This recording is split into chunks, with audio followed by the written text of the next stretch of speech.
Okay, so let's start this way. So I'm sharing this story because I'm 63 years old, and it's about time that I talk about it.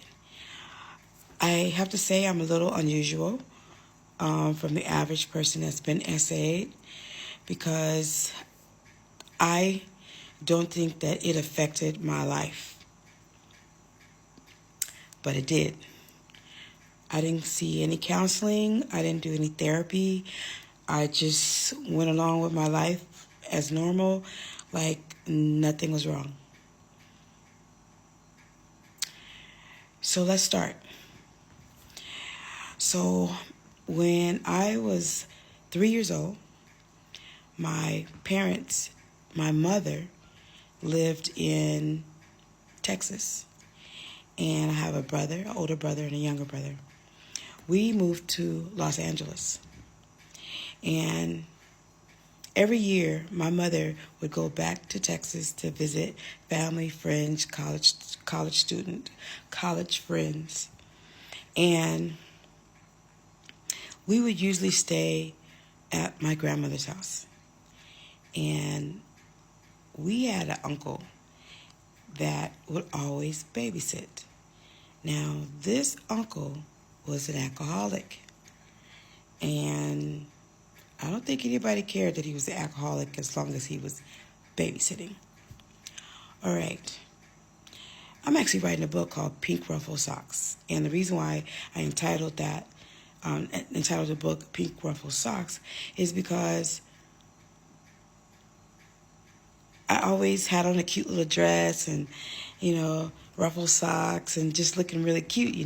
I was the only little girl whenever we would go to Texas and visit. I would be the only little girl. It would be my brothers and then a bunch of boy cousins and just me.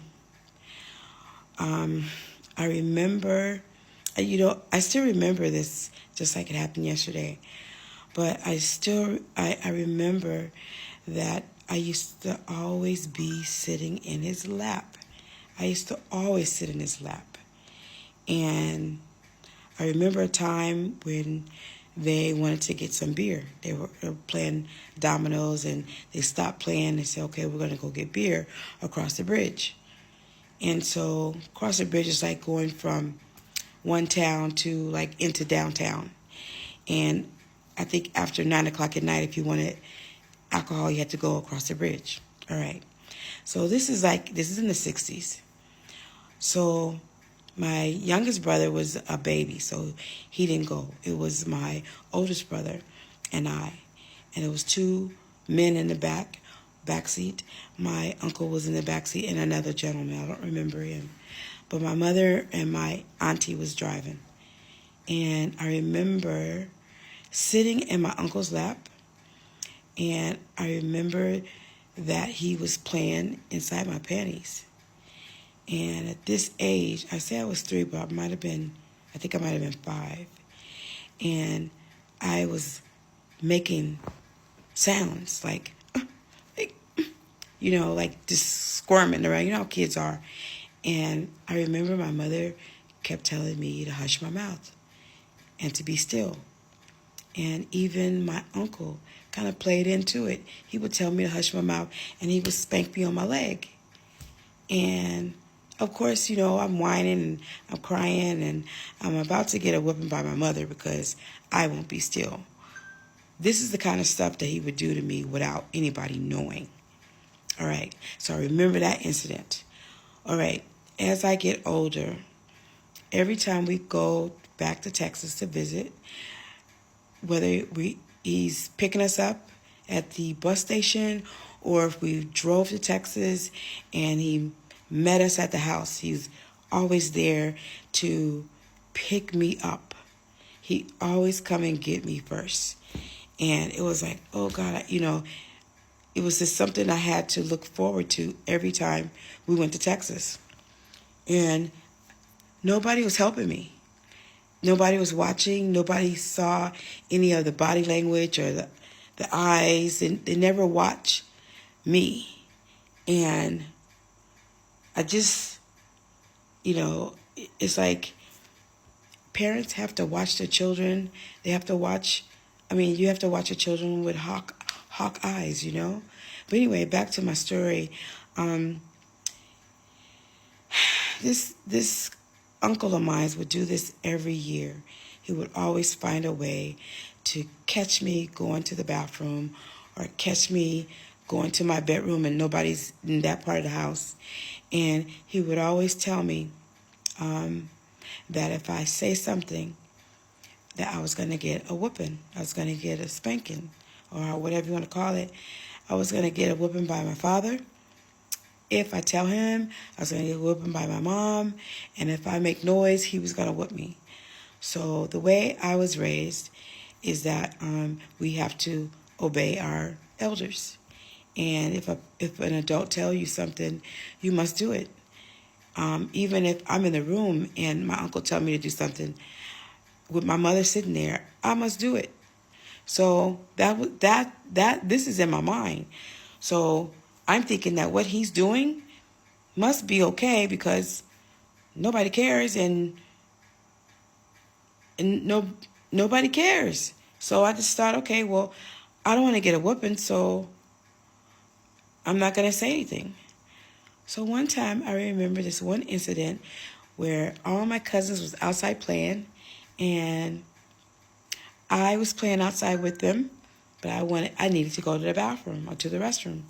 And I go in the house, I walk past the living room table where they're playing dominoes and drinking beer, smoking cigarettes, listening to Sam Cooke, and then enjoying themselves, right? And as I go heading down the hall, he is walking behind me. And when I get to the bathroom door, he opens the door behind me and he puts his hand on my shoulder and pushes me into the bathroom, close the door and lock it. He makes me lay on the floor and he pulls my panties down. When he does this is something he does all the time. So when he does that, I'm looking at him and I don't know if I'm afraid or I'm used to it. So he always said this. He always said, if you scream or if you holler, I'm going to whoop you. I'm going to whoop your butt. And then if I whoop your butt, your mother's going to whoop your butt too. So I'm not saying nothing. I don't want to get a whooping. And listen, my father used to beat us like I used to say, we're in the slave days, because he used to beat us. And I did not want to get a whooping. Both of my parents were disciplinarians, and they didn't play. So I ain't saying nothing. So this is the kind of brainwash I'm dealing with. Or brainwashing that I'm dealing with. So what he does is he takes his pants, he takes his penis out, and he puts spit on him, and he puts spit on me, and he rubs it up and down. And I'm just there laying there like, whenever you're done, because I can't say anything. When he never penetrates. But the act itself was gross. So when he finished, he pulled my panties up and he walked me outside the door. And I walked right past my mother and my grandmother and my aunt and everybody and went outside and played. And this went on for years. For years this went on. Every time I look back at it, I'm thinking, nobody's watching me? Nobody? All right, part 2.